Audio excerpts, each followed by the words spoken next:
Kompas Petang berlanjut, saya Tifal Solesa. 2 bulan jelang berakhirnya pemerintahan Joko Widodo Ma'ruf Amin, Presiden meminta maaf kepada rakyat Indonesia atas kesalahan yang dilakukan selama menjabat. Ia mengaku tak bisa menyenangkan semua pihak selama memimpin pemerintahan 2 periode terakhir. Hal itu disampaikan Presiden dalam agenda zikir dan doa kebangsaan jelang Hari Kemerdekaan Indonesia di halaman Istana Merdeka Jakarta. Di tengah sambutannya, Presiden meminta maaf atas ketidaksempurnaannya sebagai pemimpin. Presiden pun bilang sebagai manusia biasa, ia tak mampu memenuhi harapan semua pihak.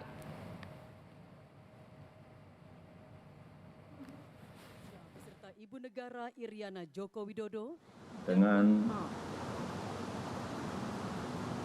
segenap kesungguhan dan kerendahan hati, izinkanlah saya dan Profesor Kiai Haji Ma'ruf Amin ingin memohon maaf yang sedalam-dalamnya atas segala salah dan kilap selama ini, khususnya selama kami berdua menjalankan amanah sebagai Presiden Republik Indonesia dan sebagai Wakil Presiden Republik Indonesia. Kami sangat menyadari bahwa sebagai manusia kami tidak mungkin dapat menyenangkan semua pihak. Kami juga tidak mungkin dapat memenuhi harapan semua pihak.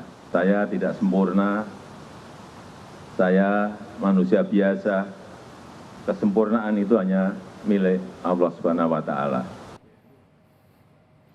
Dalam kesempatan yang sama, menanggapi permintaan maaf Presiden Jokowi, Ketua Umum Majelis Ulama Indonesia Anwar Iskandar pun meminta maaf kembali karena kerap membuat repot dan berburuk sangka.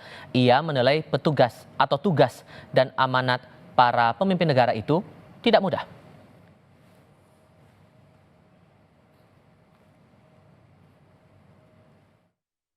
Kalau Pak Jokowi tadi menyampaikan bersama Pak Kiai Ma'ruf minta maaf. Kalau boleh saya mewakili panjenengan semua, boleh enggak?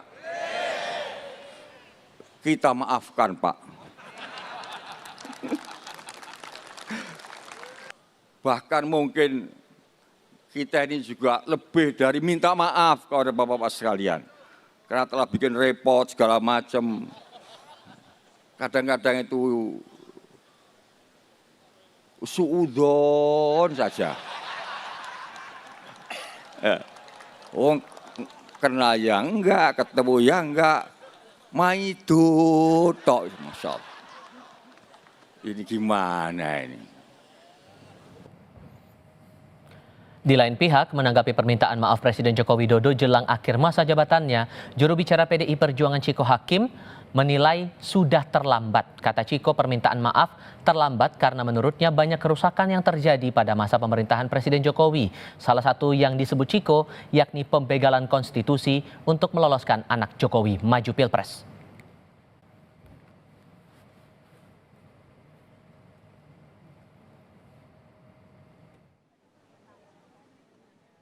Kami dari PDI Perjuangan tidak ingin terlalu menghiraukan atau tidak ingin terlalu menganggap serius hal ini karena memang semuanya sudah cukup terlambat.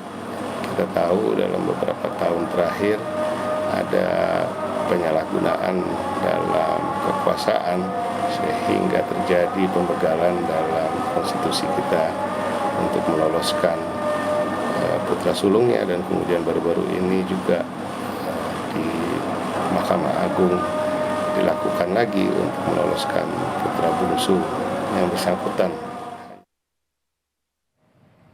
Di pihak berbeda, Partai Amanat Nasional menghargai permintaan maaf Presiden Jokowi dalam acara zikir dan doa kebangsaan pada Kamis malam.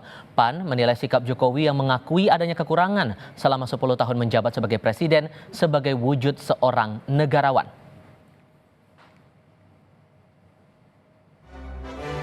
Partai Amanat Nasional mengapresiasi dan menghargai ucapan permohonan maaf Bapak Presiden Jokowi yang disampaikan dalam acara zikir dan doa kebangsaan kemarin malam.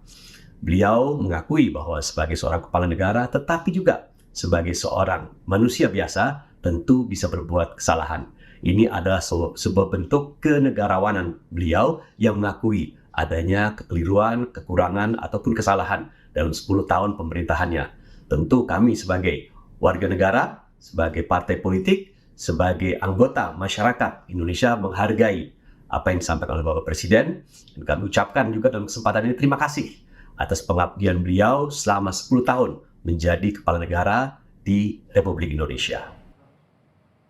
Berbeda dengan PAN, Partai Kebangkitan Bangsa menilai ada tempat untuk Presiden menyampaikan pertanggungjawaban selama menjabat. Meski yakin masyarakat akan memaafkan, PKB menilai Jokowi yang menerima mandat dari rakyat tetap harus mempertanggungjawabkan janji-janji politiknya. Salah satunya, janji pertumbuhan ekonomi hingga 7%.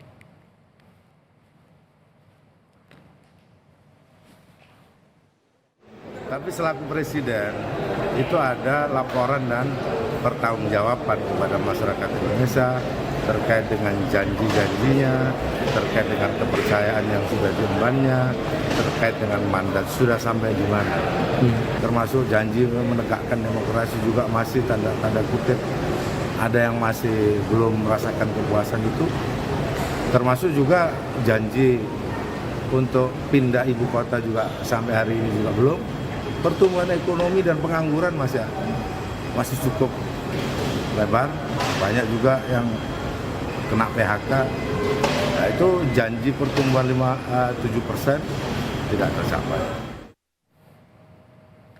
Lalu apa pesan di balik permintaan maaf Presiden Jokowi dalam acara doa dan zikir MUI Kamis malam kemarin? Kami akan bahas ini bersama dengan Direktur Lingkar Madani Ray Rangkuti. Bung Ray, selamat sore, apa kabar? Baik sejauh ini. Baik, terima kasih sebelumnya sudah bergabung. Kami juga akan menghadirkan satu narasumber lagi dari Projo. Sambil kami menunggu kehadirannya, kita ngobrol dulu ya Bang Ray. Menurut Anda, momentum kemarin Presiden Jokowi meminta maaf di acara zikir dan doa kebangsaan itu momentumnya tepat atau tidak? Ya kalau permintaan maaf pribadi sih ya boleh-boleh aja dimanapun kan.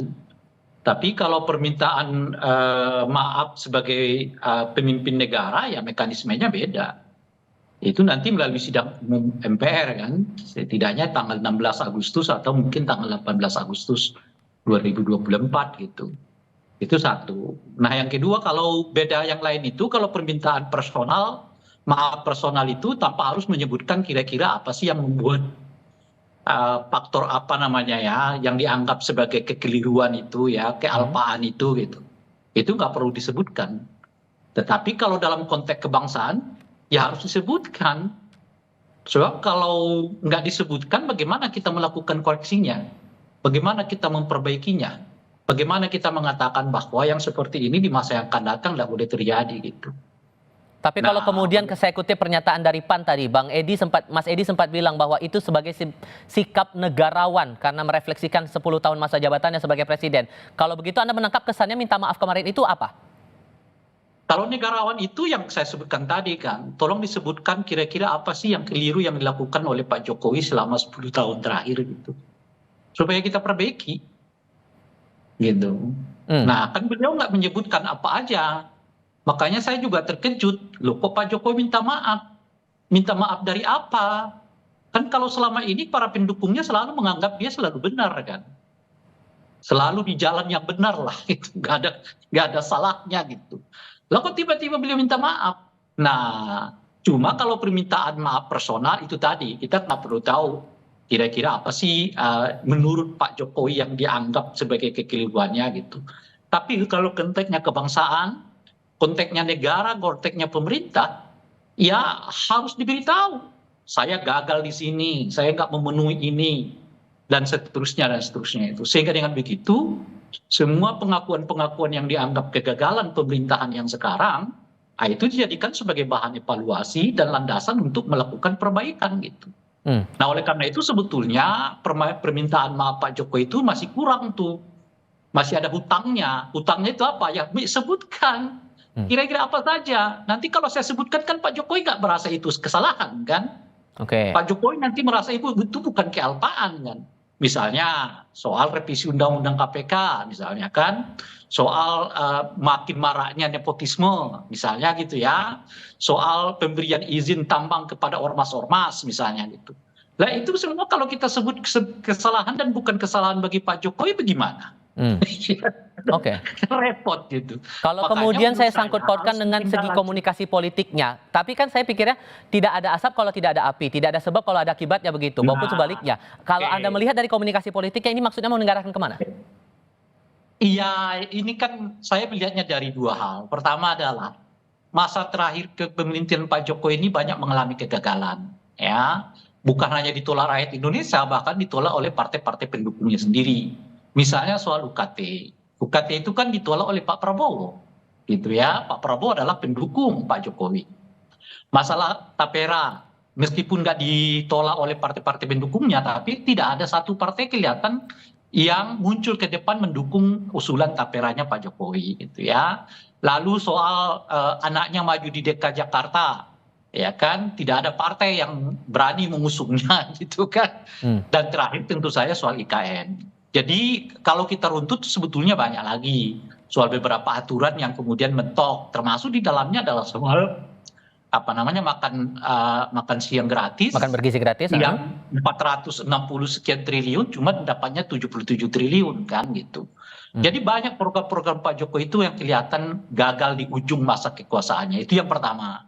Dan dia melihat sendiri bahwa partai-partai pendukung dia hari ini ternyata nggak sesolid dan nggak sekuat yang ia bayangkan, bahwa apa yang ia katakan dengan sendirinya akan mewujud di dalam persetujuan partai-partai pendukung. Gitu Walaupun ya. kemudian, kita tahan dulu di situ Bang, Yang karena ketiga, pertanyaan menariknya yang ketiga begini, nih. karena ada pernyataan juga dari Sorry, Presiden. masih ada yang ketiga nih. Oke, Nah, silakan yang singkat. ketiga adalah beliau saat ini memang nggak punya pegangan karena tidak punya partai. Oke. Jadi menjelang lengser ini, presiden yang tidak punya partai, ya mau tidak mau harus menopang dirinya kepada permaafan keseluruhan rakyat Indonesia.